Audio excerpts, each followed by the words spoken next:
Thank you. Yes, well, 20,000 followers on Twitter.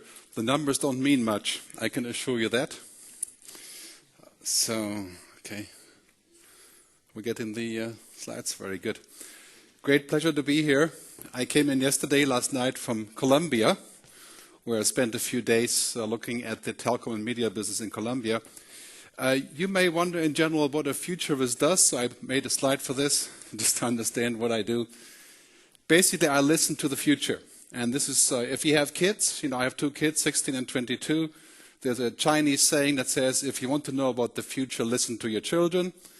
They know the future, so this is what I spend my time doing, sort of looking at trends the next 3 to 5 years. I help my clients reinvent what they do. There's lots of companies that we work with, media companies, technology companies, brands, and so on, trying to help them to sort of reposition for the future. I'm on Twitter, Gerd Leonhard, so if you want to tweet something, I'll answer the question later. I will also post a PDF of my slideshow on Twitter later that you can download directly sometime this morning. So, you may know this guy, Marshall McLuhan, 1971. Right? Marshall McLuhan effectively predicted social media. He was talking about how technology is creating sort of a global village, which is kind of funny because when we look at Facebook or Twitter or YouTube, we have in effect the global village. But he said something very important. He said essentially it is a framework that changes, not the picture. So when we talk about social media today, we shouldn't talk about, if we're going to have a Facebook profile or a social commerce or whatever you want to call it. Those are just pictures. We have to look at the framework, right? And the framework really is that we're living in a world of disruption. I'm sure you're familiar with this. Basically, on a daily basis, something is being disrupted. The music business, the television business, right? The newspaper business. I mean, we all have papers here on the table now, but will this be in 5 years? Will it be the same thing? In America, 40% decline of the newspaper business in the last 2 years, 71% decline of the music business. So I think we can safely say that whatever happens in media will happen to marketing. And there's quite a few people saying that actually we don't really need marketing if we have the internet. I don't know if that's correct or not, but because we can make a connection, right? We didn't have this before. We couldn't make a direct connection. Now we do. I'm getting excited, so I'm going to take my jacket off. Okay.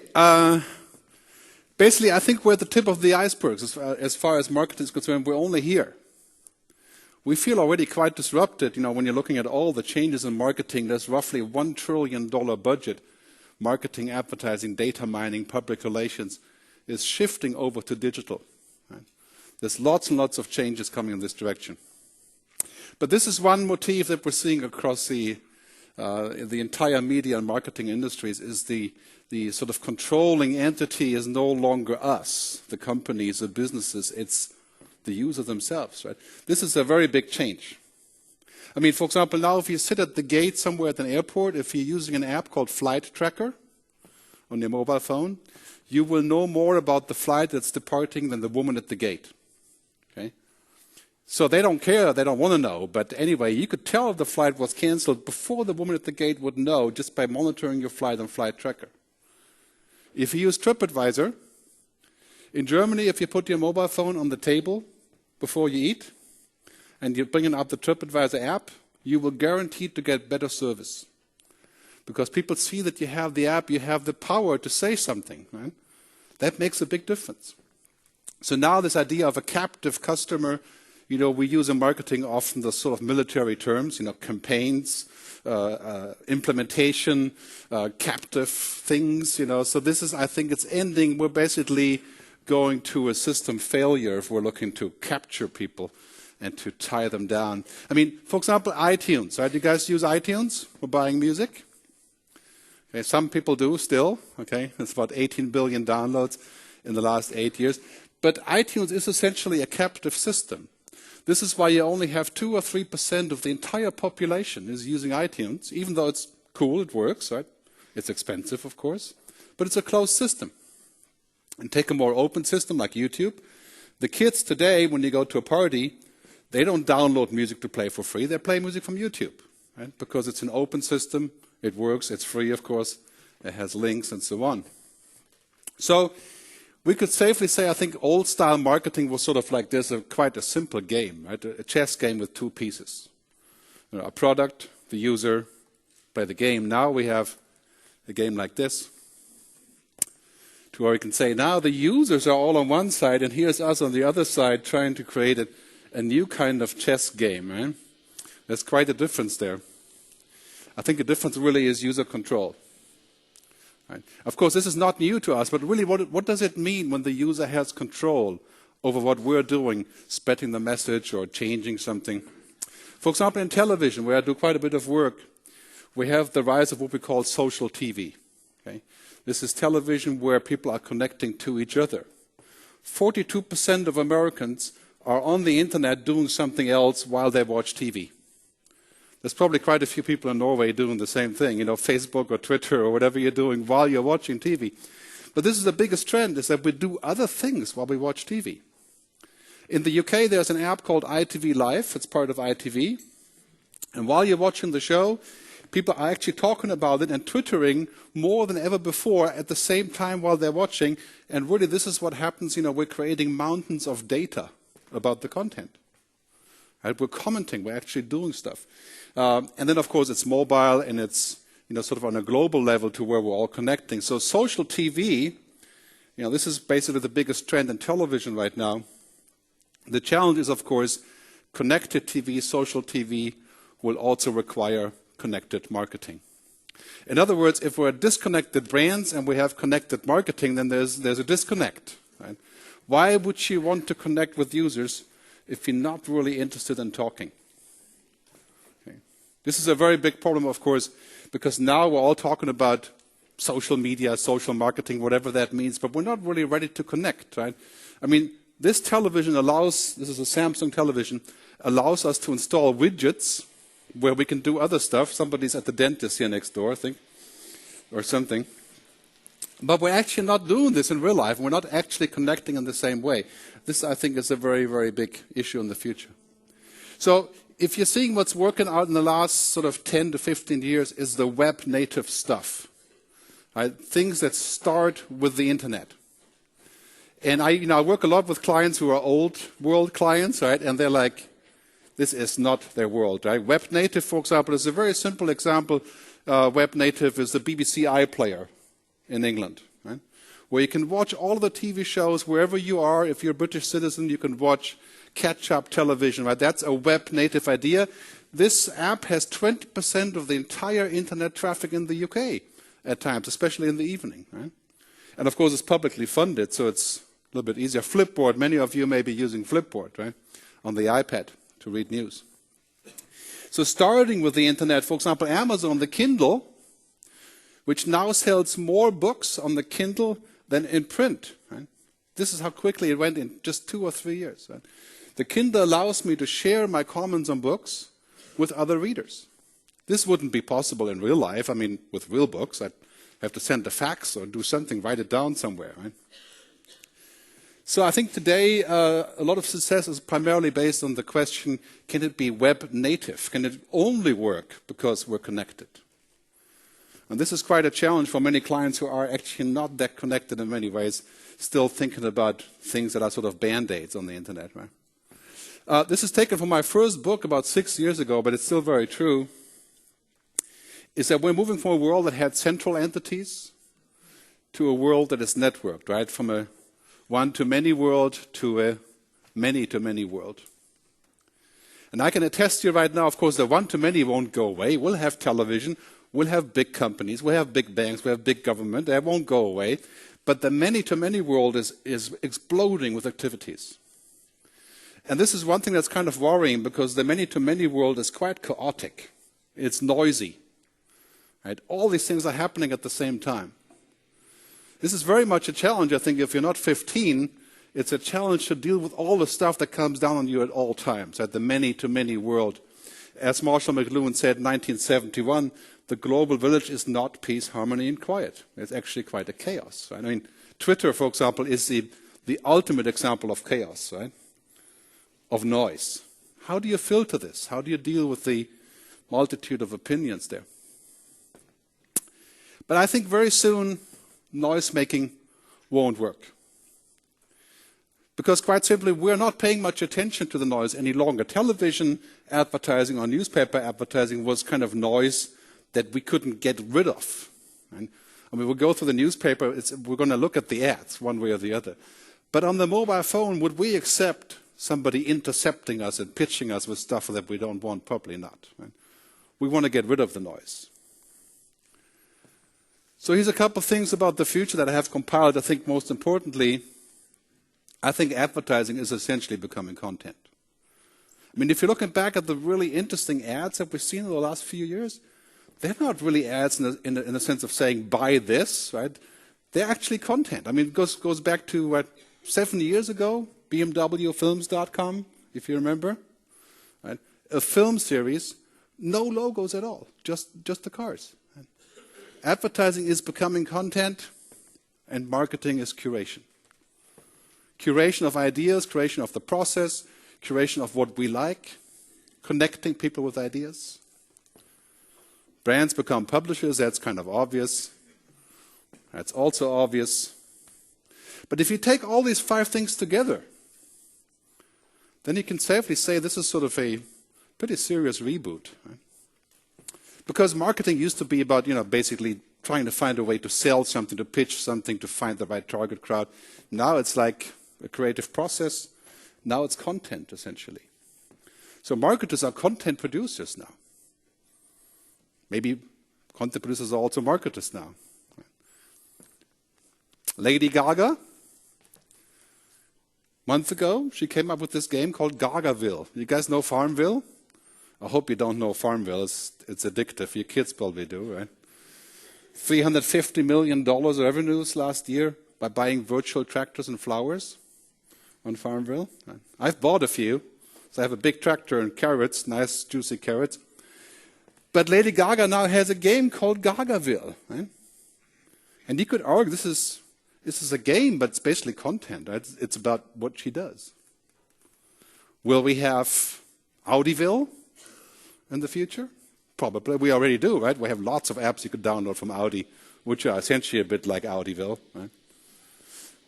So, Kleiner Perkins, the original investor in Facebook, they summarized what's happening around the web a year ago. Mary Mika said, it's about social, it's about local, and it's about mobile. Solo-mo. And I would add to that video, of course. So solo-movie, whatever you want to call it. Right? I mean, it's a very simplified summary of what's happening, right? But this is where everything is shifting. When we're looking at roughly, as I was saying earlier, $1 trillion budget, 1/3 of that money will shift in this direction. The question is only when. It's not if. And of course, all the countries are vastly different in their speed in the shift. I live in Switzerland, which is a lot like Norway. In fact, that the shift will take a little bit longer in Switzerland, right? Because we're a smaller population as well. So, I'm sure all of you are already quite aware of this. Mobile is the new normal. We're not talking about the internet anymore being on computers or on cable devices or, making a big effort to go online in parentheses. Now, mobile is the new normal. We are essentially looking at the entire world reorganizing for mobile effort. For example, you can see here business-to-business things that are happening, widening networks, changing priorities, and so on. So basically, if you're looking at this graph, you can see most of the traffic on mobile networks will be coming from mobile connected devices. Tablets, smartphones, feature phones. In fact, I would say that as much as 90% of the entire online traffic will be done on mobile devices in the next 5 years. This is a very big shift because mobile device isn't the same. Computers are about work, primarily. So, on these devices, interruption just won't work. I mean, if your marketing is about interruption, then you're dead. Right? Because nobody will care about your interruptions on these devices. It's just way too personal. Right? You have to provide a bit more meaning. So one of the things I like to talk about, one of my memes, is that we're moving from this old society of broadcasting to a broadband society, a broadband culture. And this is really quite a different viewpoint, because in a broadband culture, it's no longer really about this. It's about the choices we have. It's about the connectivity, and it's about the mobile. Right? So we're basically moving into a society to where it's a bit more like this. I mean, if Marshall McLuhan would have had cool animations, he would have used this one, I think. Basically, it's a wheel moving at the same time in different directions. It's much more complex now, and as Kevin Kelly says, the co-founder of Wired Magazine, in this world, it's about streams. It's not about downloads. It's about the cloud, it's about now, it's about us, and it's about data.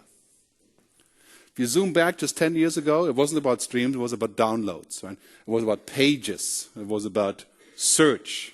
Right?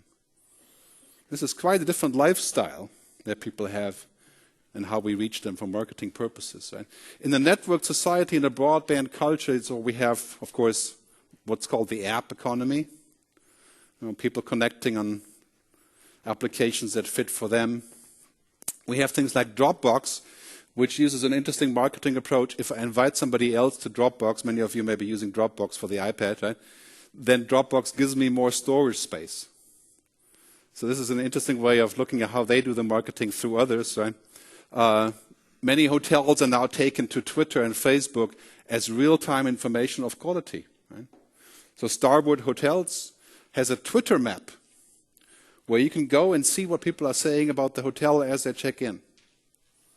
I mean, talk about drastic transparency, right? They can't afford to make any mistakes with this app. Right? I mean, I'm going to change my mind when I check in, when I see what other people have twittered about this.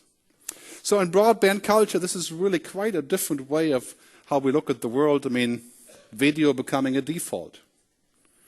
You see as much as 80% of web traffic is now driven by video. Every company has a video feed now. Right? I mean, all the top Fortune 100 companies have video channels, video feeds, video interviews, podcasts, you know, all the stuff. For example, the Wall Street Journal now is essentially a television station. Online, right? Not the paper, of course. Right? So as Kevin Kelly says, a television that you can read and newspapers you can watch. This is the shift that we're going in media. I mean, if you're looking at museums now, they're going online with video shows. Swiss Air had a video competition who would sing the best song about San Francisco. I mean, video is becoming a standard. And clearly all of us love to send around cool videos. So it's an obvious fit to what people like to do. Over-the-top television. How many of you are watching, for example, TED.com or Fora TV or Big Think or Hulu or Netflix or whatever you can? It's over-the-top television is exploding, going directly from brands to consumers. Again, if you have kids, you know exactly what I'm talking about now. We're people of the screen now. We're no longer people of the book. Which is kind of sad, in fact, because I love books and I sell books and I wrote books. I would like people to buy my actual book, right? But now we're people of the screen. And we're acting completely different. I mean, the screen is everywhere. It's in the car. It's in the airplane. It's, of course, in our pockets. It's everywhere. There are estimates saying that we'll have over 7 billion connected screens in the next 2 years. I mean, people connecting all kinds of devices, including at times where they shouldn't. Now we have pilots. Instead of carrying the handbook, they have an iPad. And, of course, they're doing other things on the iPad as well, right? Because it's connected. Right? So people of the screen are entirely different people. Look at this. The music industry in 10 years, 71% decline. And why is that? Not because we hate music, not because we're too cheap to pay, not true, not because there isn't any good music, right? Because these people of the screen are different. They act different, right? They consume differently. So finally, 2 years ago, we have Spotify. I think you have that here in Norway, right? Which is a cloud-based music service. That's what people want.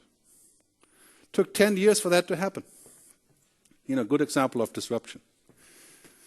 A little bit hard to see in this slide, just two main things, right? In the mobile world, you know, the connectivity is amazing. 7.1 billion devices connected, 203 times the amount of data coming through. So we're essentially going to an era where we can safely say it's probably the end of the PC as an internet device. So all the stuff that we've done on web pages, on computers, that was just all foreplay as far as marketing and advertising is concerned. Now, since the iPhone 2-3 years ago, what we market, how we market is being completely reinvented. And it will take a lot of creativity to deal with this part of things. Clearly, I mean, research again from Morgan Stanley here, showing that mobile marketing is by far the most efficient way to market, no matter which way you look at it. Reach, targeting, engagement, clearly true. But when you go to a client, they're saying, like, I'm not so sure that's, I like the stuff that we used to have. Right? So there's quite a discrepancy that we have to tackle. We're also becoming people of the cloud. You heard about cloud computing, right? Sounds kind of geeky, but really what it is, that everything that we do, films, television, education, health, all the stuff that we do is moving into the cloud. So that we can access it pretty much anywhere we want to. Our health records, at the doctor in the hospital, our education. And people of the cloud expect their life to be instant, right? It's called nowness. That's sort of a key term, right?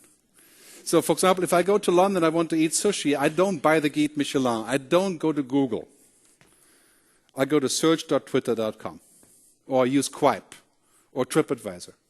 But if I go to search.twitter.com and I type in sushi London, I will get live reviews from people. And in some cases, when I go there, they're still sitting at the table. Right? That's called nowness. I'm interested in what's happening now, not what happened last year, except, of course, if I want to do research. Right? But this is really what's happening now pretty much across the planet in terms of news. Twitter takes 21 seconds to deliver the latest news to us. Television takes 46 minutes because they have to go there and set up the camera. Twitter does not. So the next edition of the iPhone has complete Twitter integration. Imagine what this will mean for marketing. Instant reviews, opinions, likes, all published immediately. In a way, you could say this is Darwinism, right? I mean, this is putting up a lot of pressure on the provider of whatever it is, right? I mean, whatever I'm going to say to you now, pretty soon you can just push a button and sink the ship, right? I mean, imagine what this will do to anybody, even a guy who sells hamburgers on the street.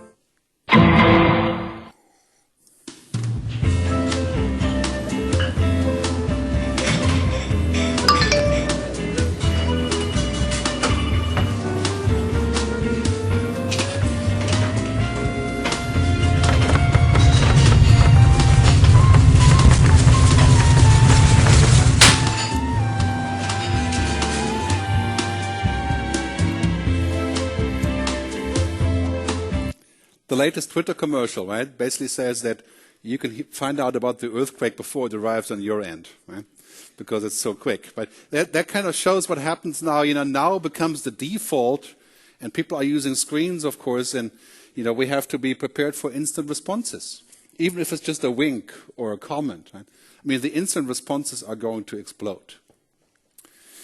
I will touch on this a little bit later, but one of the things that it really means is that we are pretty much at the end of lying. Right? Many brands, many companies, of course, they have things that they prefer not to be talked about. But now it's basically all there. Right? It's going to be very hard for us to filter this down to a place to where we can be comfortable with whatever people are saying.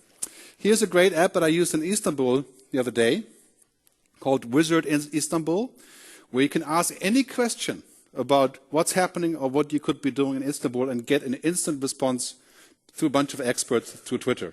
Right? So it's like a live service. You can ask, this restaurant open, or what is the rating, and so on. Right? It's basically this whole idea of personalization, of content, location. Right? That's becoming a standard. Here's a television app that you can use on a Samsung TV to put together your customized car, a car configurator. This used to be geek stuff on Facebook or on an app, right? Now it's going to be on television. So you can watch a movie where the car is used in the movie, and then when you're done, you can configure your car and have it sent to you with an offer or a test drive. This is all stuff that we used to do, sort of on the geeky side, but pretty soon it'll be our mothers doing it. One trend that we're seeing, I think this was Business Week, 7 years ago. They're talking about the mass markets. This is the long tail. I'm sure you read the book. Right? But we're finally here. We're probably going to see the end of mass anything. Mass music, mass markets, mass television. It doesn't mean it will go away. It will just become less relevant. For example, here we can see, going to 2008 only, unfortunately, is that more and more people are going to more and more different locations for travel. That's the red line. Okay? So we're all fragmenting. I mean, we're basically becoming a society that has a lot less mass culture than we used to. This is a major challenge for marketing because we want numbers. We want people to buy lots of our stuff. How are we going to reach them if we only have 4% audience reach? This is quite a challenge for us. Then we have this convergence of on and offline. I mean, in reality, there is no such thing as offline. We're always connected. Right? Offline is now a mental state. In other words, you're not willing to connect. Okay? Which happens and should happen, right? But this is a Facebook thing in Israel where you can go down a slide and you're wearing a wristband and you can like the slide. Right?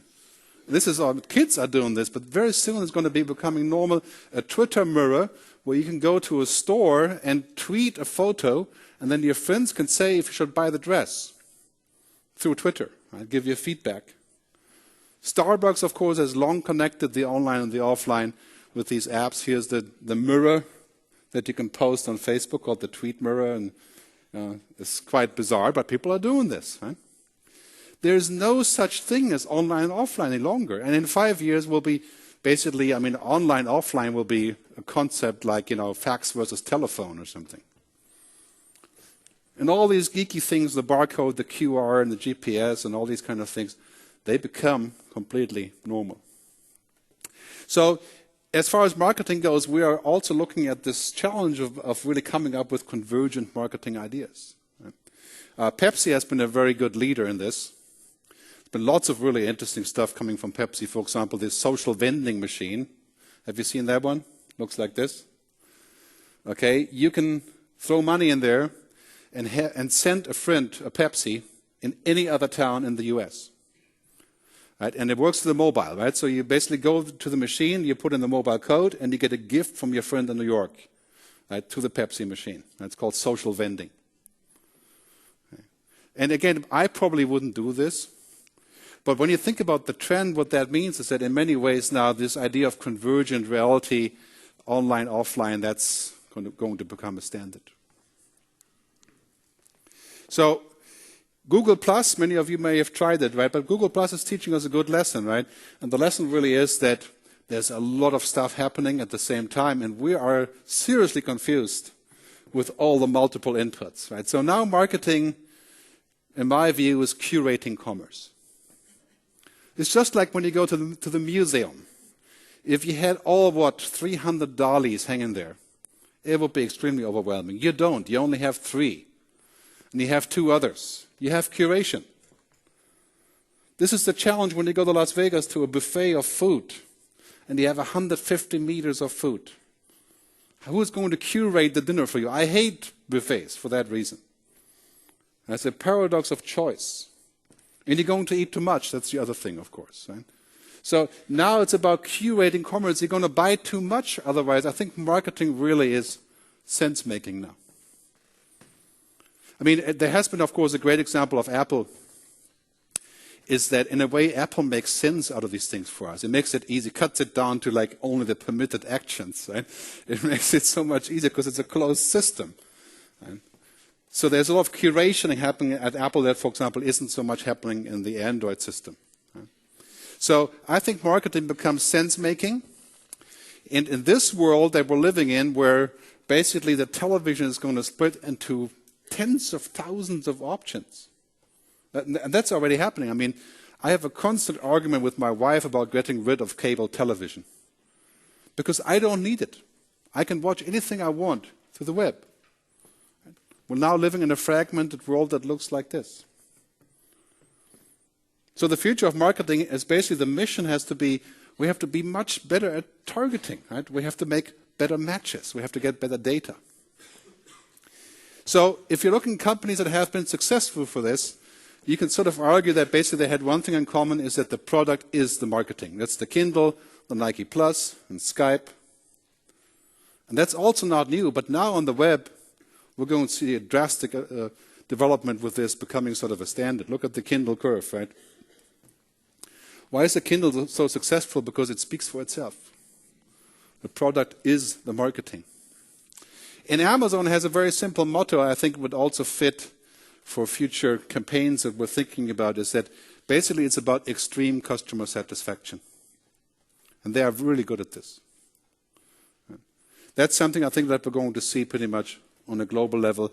And there's an upcoming book from Rohit Bagwar talking about what we call likeonomics. Right? The idea of saying that basically what matters most is to be liked.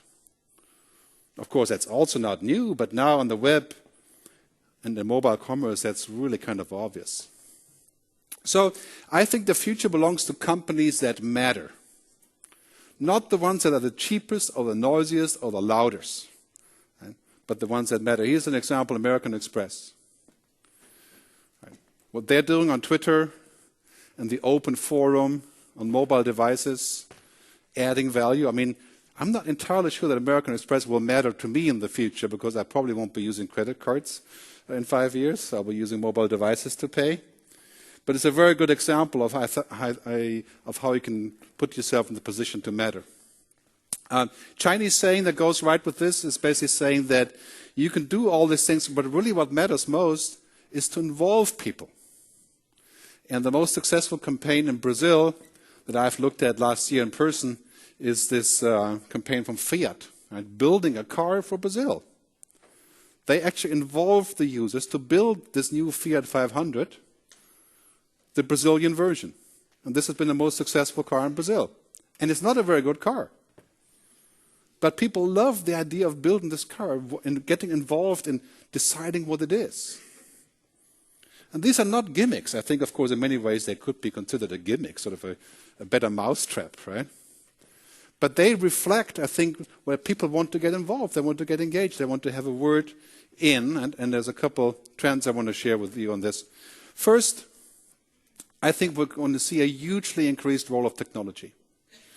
So in fact, if you're in marketing, you're becoming half a technologist, you could argue, because many of these things have to do with some sort of interesting new technology that you're putting to use. And this is actually quite hard when you think about that. Marketing usually is not the same thing as knowing about geeky stuff. It's also about emerging cultural practices. Here you see a guy who's using a QR code, a quick response code, right, or several people, to scan products. Right? But of course, if you were in the restaurant scanning your wine bottles QR, you would be considered to be kind of weird. Right? But in Japan, for example, when you go on a date, it means nothing to scan the face of a woman and pull up her social network profile. It's normal, right? To decide if you want to continue the conversation. Right? That would be extremely strange here. Right? So these are cultural things. But if you want to know where the future is going, look for emerging cultural practices. I think that's quite obvious. I mean, all this stuff is going to happen. The question is, of course, in which context and which culture it becomes acceptable. The new iPhone will have a feature called the recognizer.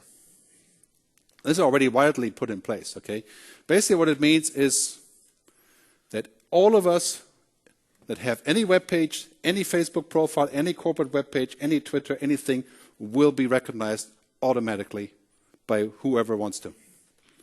This is a very scary thought, right? But this technology exists already. I mean, the idea of being recognized does have its merits, but also has issues that we in Europe are saying, like, I'm not so sure I want people to scan me everywhere I go and pull up my profiles. Right?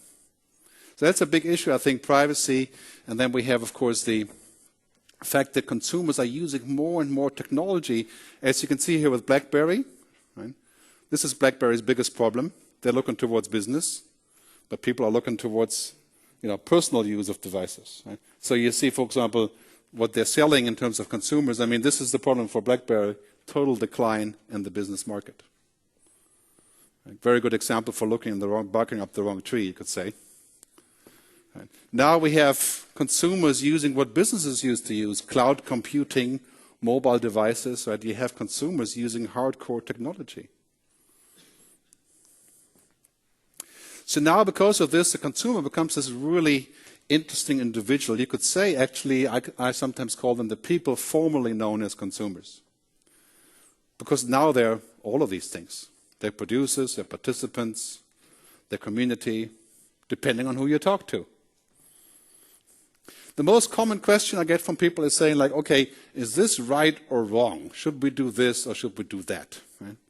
And the question I have to give many times is like, it depends. I mean, this is an honest answer, right? In the fact that you probably can make very few rules now about what could work and what couldn't, given that consumers are starting to look like this. So this is, I think, a benefit for us as people, is that there is going to be a lot more roles for human creativity. We can use machines to do all kinds of things, data mining and matching and all these things, but in the end, it will come down to a creative act. Right? Something that tries to figure out what exactly is the frame that we're trying to catch. It also comes down to good storytelling. And I think this is a great news, I think, for us in this business. Despite all the technology, all the data mining, all of the machine intelligence, right, we're going to be much more into storytelling, any which way you look at it. Using, of course, a multimedia, cross-media approach. An Indian saying, which is very true now, in the age of social media, it takes 1,000 voices to tell a single story. If you can get 1,000 voices to tell your story, you have a big success. And this is actually quite hard to do, because how do you get 1,000 voices? You can't pay them, right? You can't force them. You can only attract them to tell your story. And that is part of the challenge. So as part of this development, you probably know the Blend, I think it's called Blend Tech, the company, right? Blending iPhones, and you've seen the commercials, right? That's branded content that will explode. American Express again, Marriott, Facebook Games, Pepsi. Right, Pepsi has just launched a new campaign funding 10 new business ideas called the Pepsi10.com. You can go and check it out. But see what the chief engagement officer is saying of Pepsi is saying, we want to become a catalyst in culture rather than just a big brand. This is a pretty substantial claim here, of course. How do you become a catalyst in culture? But humanize brands. Right? We have so many machines, so much artificial intelligence, so much technology that now we're interested in humanized brands, right? And something that becomes tangible. Then we're going to face this major shift in the next 3 years. Automated translation. I've seen it work already at the Google Labs. But basically what it means is that I can speak to you in German, you'll hear it in whatever language you're interested in, whether it's Chinese or Norwegian or whatever, in real time, text and spoken. That means, for example, television. I can watch any television ad in whatever language I want to see in the next 3 years. This is a major shift that's going to happen in the next 3 years. This is a Microsoft commercial on the same topic, a girl speaking in English, a boy seeing it in Thai. You can see that or look at it or use it on a web page. I mean, already works on web pages. And this is a major shift, I think, for media. When you think about, for example, in Norway, people speak Norwegian in Norway, right? But not in South Africa. So in 3 years, people can read your Norwegian content anywhere in the world in whatever language. Major shift there. Augmented reality is the next GPS, next car navigation. I don't know if you tried augmented reality, but it's basically about holding up a mobile phone to an object or something with a barcode or whatever, and being able to see superimposed information, like here, holding it over a crowd, in a museum, at McDonald's, outside, in magazines, and of course with advertising. If you haven't looked at augmented reality, you should. This is the next GPS. It's the next standard for information. So a word on the social networks. I mean, social networks, as you know, Facebook is approaching the 1 billion user mark. Facebook will go public next year and fetch an estimated $100 billion in a public offering. Essentially, social networks are the next broadcasters. They're the next radio and television. Think about this for a second. Facebook is essentially broadcasting us to each other. So whatever I tell you, you can read it, and then my fans can read it, but it's like a small broadcast channel. Very soon, Facebook and other networks, and there's about 10 of the same size as Facebook, are becoming broadcasters of television, Facebook TV, Twitter News Network, TNN, will be the next CNN. So social networks are broadcasters. And whatever your message is to your consumers, you have to use these new broadcasting platforms. Right? I mean, these are going to become a standard. I mean, Zuckerberg already said this 3 years ago. We have the most important distribution platform that has been made in a generation. We may have lots of issues with Facebook, but we also have issues with broadcasters. Right? So I think this is becoming the future for us. You know, Facebook is the new TV, cable TV without the cable. So clearly that's a platform that we're going to, I mean, look at the numbers here in terms of growth of Facebook, Facebook money. Batman you can watch on Facebook. Al Jazeera you can watch on Facebook already. The Arab Spring we could watch on Facebook. We can watch Spotify, listen to Spotify on Facebook. I mean, it's pretty amazing. Facebook is the third largest country in the world, outside of China and India. So what we're seeing here is basically this is the next generation of television. This is going to put the fear of God into television people, of course, right? Because basically what's going to happen here is that we have a cable TV network without the cable, without the cost, without the license. So I call this sometimes, I hate the word social media. I'm sure you hate the word social media as well, right? Because it doesn't mean anything, really. Right? Really what we're talking about here is it's a social operating system, a social OS. It's the way that we connect to each other is becoming fundamentally social. I bet you money here, most people that are on LinkedIn, there's probably many of you on LinkedIn, right?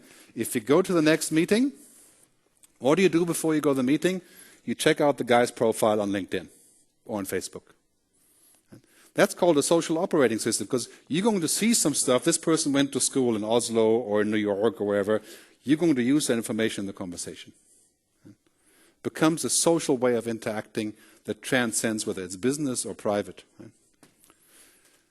This brings me to a very important point, also not new but really powerful now, is that data is the new oil. And this was mentioned in 2006 by somebody from the American Advertising Association. But literally today, or until today, wars were fought over oil, and the future will have wars over data. I mean, hopefully not real wars, but wars of attention. All the stuff that we're generating, our location, our likes, our recommendations, our past purchase history, our web pages, all this stuff becomes extremely powerful information. Could be used and abused for many things, right? But basically what's happening now is that marketing becomes the art of using this data. And of course of mining it. So very much like the island drilling out in the ocean, now we're sort of looking at information being marketed and drilled out and distilled and used, made into gas. The New York Times wrote about this a couple of weeks ago. It's saying that we're all sort of bleeding data now. Many of us are worried, of course, about what this means. Do we become naked? Can everybody see what we're doing? These are, of course, big issues that will play out, but it comes down to this. It's about value and permission. If you provide value in return for data, and if you accept that you need to ask for permission, then I think it's a very good story for the future. You can say what you want about Google, for example, right? But you can go to a Google page, and you can find it, and wipe out all of the user data with one keystroke. I mean, all of the stuff that they have, of course, not the distributed things, right? But it's about permission. I think marketing, of course, is about permission. I think basically if you abuse privacy, it's a death penalty. And it's going to get much worse in the future. So many of us will be looking very carefully at how we can get people to opt in to give us information, because permission will be sacred. The Huffington Post allows me to log in with my social network. So when I get to the Huffington Post, I have all my friends around making comments and showing me new stuff, right? But if the Huffington Post took this and posted on my profile a pitch that they have made for an ad, right, I would be gone in a second. And therein lies the difference. We have a lot more control here, right, because we have the right of revoking our permission. That brings me to the next important point, then I have to wrap up and do a summary. Very important here is, I think we're looking at the end of lying. And let's be honest, as brands, there's always a little bit of lying that we do, because there's a few things that didn't quite work out. I mean, this was just part of life. I mean, I worked in the music industry for a long time, and 90% of that was lying. Right? It's because it doesn't actually pan out. There's things that we don't want in public. I mean, we don't want a constant WikiLeaks around our work. But now the reality is that people can look through this and they can say, for example, Domino's Pizza in the US, they realized that essentially they were always pitching how good the pizza was, and not a single person was believing it. I mean, basically, looked like this. People talked about Domino's Pizza having the worst pizza ever, like cardboard and so on. So they realized they have to stop lying, they have to actually make a better pizza. Right? So they came up with this, called the pizza, what is it called? The pizza turnaround. They called the pizza turnaround, to reinvent their pizza. Right? They decided not to continue lying and tell people to buy their good pizza, but to actually make a new pizza. Right? And this is a very big trend, I think, that we're going to see in the future. Rupert Murdoch, who would have thought that this guy would run an ad, whole page ad saying, "We're sorry." So now it's basically about strong brands will need to practice extreme transparency. WikiLeaks or not doesn't make a difference. Right? We have to be transparent. There's no choice. As a final important point, I think that we're going to see for consumers a trend towards what I call the digital detox. Yeah. I mean, of course, I'm 50 years old. I like this idea of going offline and not getting messages, right? But I think this is a new luxury that people were saying, you know what, I'm not going to connect now. In fact, now there's hotels that you can go to, and they guarantee that you can't have a wireless network. You can't get an SMS or use the BlackBerry as blocked, and you pay for that. Right? Remember 10 years ago, when we were in hotels, we're saying, "Oh, we can't get online. You guys don't have wireless. You sucks." Yeah? And now we're so happy when people are saying you can't do anything. You just enjoy the dinner. Right? And this is going to be a trend, of course. Right? So we have to be sure that we capture people at the right time and not overwhelm them. So I'll give you a brief summary, and then we have maybe time for a question or two. Marketing 2.0 looks like this. Right? We're down here, right, and the other guys are over there. We have to figure out how to play a better chess game. We have to figure out how to deal with this new army of empowered users. Right? To me, I mean, I work with lots of brands on this topic. I think every time you can empower the consumer with a better product, a better campaign, or some sort of involvement, you're always better off. The key question is whether the client can do it, right? If they actually are believing the story that they have to empower the consumer. This is a big change, of course. We're living now in a many-to-many world. Again, this doesn't mean that one-to-many is going away. It's not. We watch YouTube and we have MTV. Right? But think about the relative importance of MTV today. Right? Is MTV the place where you find new music? No. Maybe for some people it is, but now it's YouTube. But we still have both. Social, local, mobile, that's sort of like the roadmap for the future. Again, I estimate between 30 and 40% of all funds for campaigns, for marketing, to shift in this direction. I mean, this is going to be a tidal wave of change in terms of our creativity and what we do. Brands that can change, people want brands that can change. They can say that we're sorry, we messed up, we'll give you something. I mean, Amazon is great at this. Right? They bought Zappos. one of the most important companies in this term. I mean, brands that can change are what people like. Data is the new oil. This is a top-line topic, right? Because, I mean, we're looking at a situation where data is becoming essentially the kingmaker. Then it's about value and permission. So marketing to people doesn't mean marketing, yelling at them. It means getting permission to use what they do. To me, marketing becomes more like sense-making rather than a support of selling. The end of mass anything. This is probably our toughest challenge because we like mass markets and big numbers, right? But now it's all about niches and success in niches. Lyconomics. I'm looking forward to his book. I don't really know what the book says. I just love the term, but I think his book is coming out sometime later this year. But it's a very good term, I think, to think about marketing in the future. And the summary from the beginning, advertising is content, marketing is curation. I think that's what we're going to see in the very near future. I want to thank you very much for your attention. And I do have a bunch of stuff on the web. My apps are free. All my books can be downloaded for free. Just go to mediafuturist.com or Google Gerd, G-E-R-D, and free PDF, and you'll find my stuff. Thanks very much.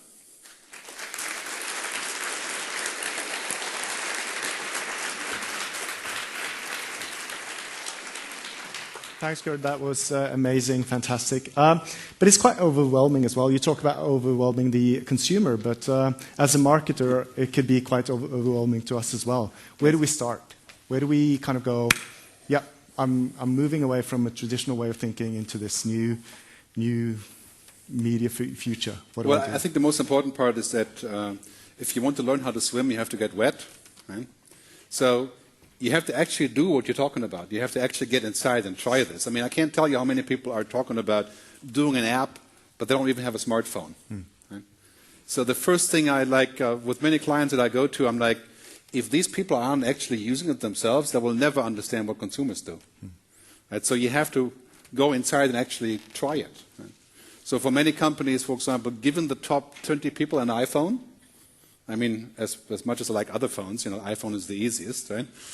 It changes the way that they look at customers. Right? They experience it firsthand. Or just take them to India for 2 weeks. Okay? Have them experience what people actually do there. Right? I mean, that actually changes stuff. So the rest is sort of theory or intellectual discussion. Right? But if you don't really go inside, then if you're not wet, then you don't swim. That's true. Right? All right. Any other questions? All right. Thank you. Thank you. That was great.